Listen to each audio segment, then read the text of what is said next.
నమస్తే అండి. 2026 జనవరి 1 నుంచి మనం 4 రకాల వైట్ ఫుడ్స్ని పూర్తిగా మన లైఫ్లో బ్యాన్ చేసేద్దామండి. అసలు వాటి జోలికి కూడా వెళ్ళొద్దు. ఖచ్చితంగా మన అందరి ఆరోగ్యం బాగుంటుంది. ఏంటి ఆ వైట్ ఫుడ్స్ అంటే వైట్ రైస్, పాలిష్డ్ రైస్ బాగా ఎక్కువగా తినేస్తున్నారు అందరూ. సో అది తగ్గించి బ్రౌన్ రైస్ తినడం మొదలు పెట్టండి. తర్వాత వైట్ షుగర్ పూర్తిగా అసలు దాని దగ్గరికి కూడా రానివ్వద్దు. కొంచెం తేనె కానీ లేకపోతే కొంచెం బెల్లం కానీ, అది కూడా తక్కువ మోతాదులో, అది కూడా తినాలని చెప్పట్లేదు, అది కూడా తక్కువ మోతాదులో. షుగర్ ఉన్న వాళ్ళైతే అది కూడా పూర్తిగా అవాయిడ్ చేసేయండి. తర్వాత వైట్ మైదా, అసలు మైదాని కనీసం ఇంటికి కూడా తెచ్చుకోవద్దు. మైదా అనేది అసలు వాడొద్దు, పూర్తిగా బ్యాన్ చేసేయండి.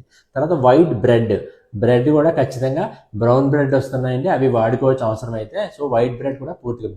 ఇంకొకటి లాస్ట్ వైట్ ఏంటంటే సాల్ట్ అండి.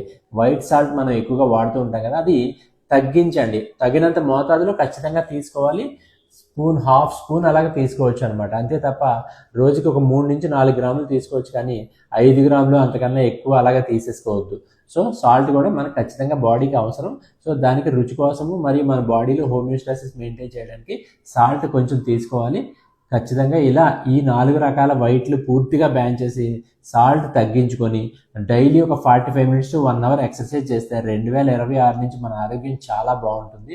ఒకసారి ప్రయత్నించి స్టార్ట్ చేసి చూద్దాం. అందరికీ నూతన సంవత్సర శుభాకాంక్షలు. Wish you a very very happy new year 2026. Thank